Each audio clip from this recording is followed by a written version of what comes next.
NCP की कल एक बैठक है, उसमें अजीत पवार का नाम एनसीपी के लिस्ट में नहीं है। देखिए कि ये मुझे जिस प्रकार से आप जानकारी दे रहे हैं कि एनसीपी की बैठक में अजीत दादा का नाम नहीं है, तो उनके पार्टी का ये अंदरूनी मामला है, इसमें मेरा दखल अंदाजी करना योग्य नहीं है। शरद पवारांनी बैठक झाली. विरोधक जे आहे देशभरातील ते अदानीच्या मुद्द्यावरून केंद्र सरकारला घेरतायत, तर दुसरीकडे आज अदानी आणि शरद पवार यांची भेट झाली. जवळपास बराच वेळ तास ही भेट झाली. मला वाटतं जो काही माझा महाराष्ट्राचा अभ्यास आहे किंवा मला जे काही माहिती आहे त्यावरनं अनेक दिवसापासनं म्हणजे अनेक वर्षापासनं शरद पवार साहेब आणि अडाणी साहेबांचे चांगले संबंध आहेत आणि त्यामुळे चांगले संबंध असल्यावरही भेटीगाठी होऊ शकतात. त्यामुळं त्यांच्या बैठकीचा अर्थ काही वेगळा लावणे हे माझ्या दृष्टीने काही योग्य नाही आहे. कारण गौतम अदानीजी आणि शरद पवार साहेब हे अत्यंत चांगले जवळचे मित्र आहे आणि राजकारणामध्ये कोणी बिझनेसमॅन मित्र राहणे काही अयोग्य नाही आहे. सर, ये हिंदी में बताएं कि अदानी और शरद पवार की जो आज बैठक हुई, इसको राजनीतिक दृष्टि से किस तरीके से देखा जा रहा, क्योंकि शरद पवार ने कुछ दिन पहले जेपीसी नहीं होना चाहिए, उससे रिजल्ट नहीं निकलता, इस संबंध में भी उन्होंने चर्चा की थी अदानी के मुद्दे पे. देखिए, मेरा ऐसा मानना है कि शरद पवार साहब और गौतम अदानी जी, इनका मैत्री का जो रिश्ता है बहुत सालों से पारिवारिक मैत्री है. अब उनके पारिवारिक मैत्री में मिलना ये राजनीति नहीं होनी चाहिए, क्योंकि मुझे मालूम है वो बहुत अच्छे मित्र है, जो मुझे जानकारी है, क्योंकि मैंने उनको बहुत बार ऐसे ऐसे फंक्शन में देखा है जहाँ उनकी मैत्री है, मित्रता है. और रह गई बात गौतम अदानी जी को लेकर, तो इसके पहले भी शरद पवार साहब ने कहा कि विदेश की कोई संस्था यंत्रणा हमारे देश के कोई भी बिजनेसमैन के ऊपर कोई प्रश्न चिन्ह खड़ा करती है, उसके ऊपर कितनी वैल्यू देना चाहिए. हमारे देश का सुप्रीम कोर्ट, हमारे देश का कोई भी समिति अगर कोई टिप्पणी करती है उसको सीरियस लेना चाहिए. लेकिन ऐसे बाहर वाले लोग, देश को बदनाम करने वाले लोगों को या देश की उद्योगपति को बदनाम करने वाले लोगों को कितना भरोसा करना चाहिए, शरद पवार साहब ने कहा और वो बराबर भी है. नितीन देशमुख त्यांनी आज आंदोलन केलं होतं. पोलिसांनी जेव्हा त्यांना डिटेन केलं तेव्हा संजय राऊत असे बोलले की राज्यामध्ये मोगलाईचं सरकार आहे, ज्या प्रकारे पाणी प्रश्नावरून अशा प्रकारे आंदोलकांना डिटेन करते. महाविकास आघाडीच्या सरकारच्या काळामध्ये असे आंदोलन केल्यावर हजारो केसेस आमच्या कार्यकर्त्यावर लावल्या आहे आणि साधारणतः कोणत्याही आंदोलनाला अंतिम काय असतं, तर आंदोलनाचा ही समाप्ती ही पोलिसांचा त्या ठिकाणी अटक करणे, पोलीस त्यांना ताब्यात घेतात. आम्हालाही ताब्यात घेतलं खूप वेळा. त्यांचे मागणी जी आहे नितीन देशमुखाची, ती मागणी सरकारने पूर्ण केली पाहिजे, ती तपासली पाहिजे. ते करतील सरकार. पण कुणाच्या घरावर जायचं आहे मोर्चा घेऊन, कुणाच्या घरावर मोर्चा घेऊन जायचं याला समर्थन पोलीस कसे करतील. कुणी सर्वसाधारण माणसाच्या घरावरही कुणी तिसरा माणूस जाईल हे पोलीस सहन कसे करतील. आणि त्यामुळं त्यांच्या मागण्या सरकारकडे गेल्या असतील तर सरकार योग्य निर्णय घेतील. पण कुठल्याही आंदोलनाचा जो एंड असतो तो पोलिसांच्या ताब्यातच जावं लागतं आणि आम्ही हजारो वेळा पोलिसांच्या ताब्यात गेलो आहे. आम्ही जेव्हा जेव्हा आंदोलनं केलं तेव्हा पोलिसांनी आम्हाला डिटेन केला आहे.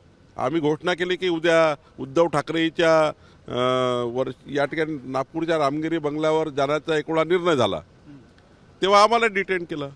शेवटी कुठल्याही शासकीय बंगल्यासमोर किंवा कोणत्याही सरकारच्या मंत्र्याच्या घरावर मागच्या वेळी जसं त्यांनी म्हटलं होतं त्या ठिकाणी एका मंगलप्रसाद लोढा यांच्या घरावर जाऊ, शासकीय बंगल्यावर जाऊ, त्यांना आझाद मैदानावर डिटेन केलं. ही मला वाटतं ही प्रोसेस अशीच आहे सरकारची. सर, आंबेडकर म्हणतात की कर्नाटक निकालानंतर महाराष्ट्रात राजकीय भूकंप होईल, वारंवार ते म्हणतात. काय तुम्हाला कुठला भूकंप अपेक्षित आहे? त्याचा प्रकाश आंबेडकरजीलाच माहीत असेल काय भूकंप होईल. पण मला हे माहिती आहे की एकनाथ शिंदेजीचं सरकारमध्ये कोणी जर म्हटलं बहुमत सिद्ध करायला, तर मागच्या वेळी 164 होते, आता 184 असतील. सर, संजय राऊत म्हणाले की खारघरच्या घटनेवरून फडणवीसांनी साधी संवेदनशीलता सुद्धा दाखवली नाही, पैसे देऊन तोंड दाबली जातात. त्यांचा हाही आरोप आहे की त्यामध्ये 50 लोकांचा मृत्यू झालेला आहे, काही लोकांचा मृत्यू. 2 दिवसाचं विशेष अधिवेशन बोलवावं असंही मागणी. संजय राऊत साहेबांच्या प्रत्येक वक्तव्याचं उत्तर देण्याकरता मी प्रवक्ते नेमले आहे. ते उत्तर देतील. राहिला प्रश्न फडणवीसजीच्या आणि एकनाथजीच्या संवेदनशीलतेचा, तर त्यांना खूप संवेदना आहे. जे जे सरकारने करायला पाहिजे ते सर्व सरकार करतं आहे. सरकारची बाजू योग्य पद्धतीने त्या ठिकाणी ते काम करत आहे. हॉस्पिटलमध्ये गिरीश महाजन साहेब, तानाजी सावंत साहेब काम करतात आहे. एकनाथ शिंदे साहेबांची तब्येत चांगली नसूनही त्या ठिकाणी ते पूर्ण वेळ काम करतात आहे. एक देवेंद्रजी त्याची परवा 1:30 वाजेपर्यंत या विषयावर होते. रोज सरकार काम करत आहे. आता आंधळे झालेल्या लोकांना, ज्यांनी राजकीय आंधळेपणाची पट्टी बांधली आहे, ते राजकीय आंधळे लोकांना काही काम दिसणारच नाही ना. आणि विरोधकाचं काम आहे आरोप करण्याचं. पण जे लोक मृत्युमुखी पडले, ज्याच्या घरात नुकसान झालं, त्यांचं नुकसान कोणीच सहन करणार नाही. ते नुकसान कुण्या पैशानं त्या ठिकाणी भरून निघत नाही. पण जी घटना घडली ती दुर्दैवी आहे. त्या घटनेच्या जे परिवार आहेत त्याच्या मागं सरकारने उभं राहिलं पाहिजे, समाजाने उभं राहिलं पाहिजे. हे महत्त्वाचं आहे, ते आम्ही करतो आहे. पण संजय राऊत साहेबांनी डोळ्याला पट्टी बांधलेली आहे, त्यामुळे त्यांना दिसत नाही. 2 दिवसाचं विशेष अधिवेशन बोलवावं म्हणजे नाना पटोले पण तेच मागणी करतात. आता सरकार निर्णय घेईल त्यावर मी काही पक्ष म्हणून मांडू शकत नाही. मुख्यमंत्री उपमुख्यमंत्री यांनी निर्णय घ्यावा त्याच्याबद्दल. सर, आज सुबह से ही आप एक मैराथन बैठक में लगे थे. किन विषयों पे चर्चा हुई, किस प्रकार का चुनावी रणनीति तय की गई, क्योंकि सुबह 9 बजे से आप लोगों की बैठक चल रही थी? देखिए, ये आम बैठक है, ये कोई विशेष बैठक नहीं है.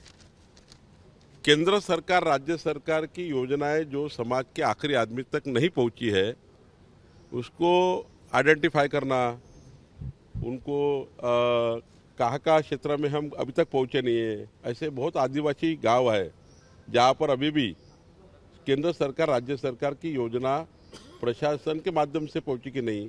तो भारतीय जनता पार्टी का क्या काम है संगठन का? संगठन किस लिए है कि संगठन का काम है वहाँ जाए और वो सरकार की योजना को पहुँचाए. इसलिए बहुत देर तक हमने आत्मचिंतन किया. हर आदिवासी क्षेत्र में, हर जनजाति क्षेत्र में जहाँ पर हमने जाना चाहिए वहाँ पे हमने प्रवास निश्चित किया है. और हम हर घर तक जाना चाहते हैं. एक विधानसभा में 60,000 घरों तक जाना चाहते हैं और लोकसभा में 3,500 घरों तक जाना चाहते हैं. घर चलो अभियान भारतीय जनता पार्टी ने चालू कर दिया है और हमारा ये मानना है कि ये घर चलो अभियान में जो लोग छूटे हैं योजना से, उनका भी जोड़ने का प्रयास हम इसमें कर रहे हैं. वो समाज के आखिरी आदमी को भी न्याय देने का प्रयास इस घर चलो अभियान में हम करने वाले हैं. संघाच्या पदाधिकाऱ्यांनी देखील मार्गदर्शन केलं. महत्त्वाचे पदाधिकारी या बैठकीत उपस्थित होते. विचार परिवाराचे आमचे सर्व लोक ज्यांच्याकडे माहिती आहे. आता काही क्षेत्रामध्ये भारतीय जनता पार्टीची संघटना काम करत नाही, त्या ठिकाणी विचार परिवाराच्या अनेक संस्था काम करतात. वनवासी कल्याण आश्रम आहे, त्या ठिकाणी वनवासी परिस्थिती काय आहे, आदिवासी भागातली परिस्थिती काय आहे, नेहमी आम्ही याचा त्या ठिकाणी अंदाज घेत असतो, त्यांच्याकडनं माहिती घेत असतो आणि भरपूर माहिती भेटते. शेवटी समाजामध्ये काम करणारे असे अनेक वर्ग आहेत ज्या समाजामध्ये सरकारकडे माहिती नाही, संघटनेकडे माहिती नाही. कधी कधी पत्रकार महोदयाकडे मोठ्या मोठ्या माहिती असतात. त्यामुळे सर्वांकडनंच माहिती घेणे आणि आपल्याला सरकारचा पोहोचवणे हे आमचं काम आहे. आणि म्हणून आज विचार परिवारात सुद्धा हेच सांगितलं आम्हाला की या ठिकाणी मला वाटतं त्यांच्या जे काही आमच्याकडे आलं आहे, चांगले चांगले मुद्दे आले आहेत, त्या मुद्द्यावर भारतीय जनता पार्टी काम करणार आहे. राजकीय परिस्थिती आणि आगामी निवडणुका यावेळी मंथन झालं काही? यावर काहीच संबंध नाही. आजच्या बैठकीचा संबंध राजकीय नाही. एकही टक्का, एक टाचणीभरी राजकीय चर्चा आली नाही. या बैठकीत केवळ आणि केवळ समाजाच्या शेवटच्या व्यक्तीला जर केंद्र सरकारने सर्वांना न्याय देण्याकरता योजना तयार केल्या, सर्वांसाठी अन्न दिलं, जलजीवन मिशन दिलं आहे, मग सर्वांना नळाचं पाणी मिळतं आहे का आदिवासी क्षेत्रामध्ये? त्याबद्दल 60,000 घरी जाण्याची योजना तयार केली. सर्वांना अन्न मिळतं आहे का? त्यांच्याकडे 60,000 घरी जाण्याची योजना आम्ही केली. म्हणजे या बैठकीचा एकच मुद्दा आहे. या बैठकीत कुठली राजकीय चर्चा नसतं, नेहमीच नसते. या बैठकीचा उद्देश आहे विचार परिवार आम्ही जे बैठक घेतो फक्त समाजाचं कल्याण. अजून कुठल्या घटकांपर्यंत पोहोचायचं बाकी आहे असं कळलं या बैठकीतून? नाही, या बैठकीत तसा काही नाही की या बैठकीत हे ठरलं की 60,000 घरी प्रवास करायचा आणि जे आदिवासी भाग आहे जनजाती भाग आहे त्या भागामध्ये खरंच सरकारच्या योजना पोहोचल्या का नाही, त्या ठिकाणी प्रशासनाने काम केलं की नाही. शेवटी आम्ही संघटना कशा करता, आम्ही नुसतं मतं घेण्याकरता आहोत का? मतं घेतल्यावर आमची काही जबाबदारी नाही का? ती जबाबदारी पार पाडतोय आम्ही संघटना म्हणून आणि म्हणून आम्ही हे काम चालू केलं आहे. नाही, विचार परिवाराच्या अनेक संघटना त्या ठिकाणी काम करतात, शालेय शिक्षण विभागात काम करतात, वनवासी कल्याणमध्ये काम करतात.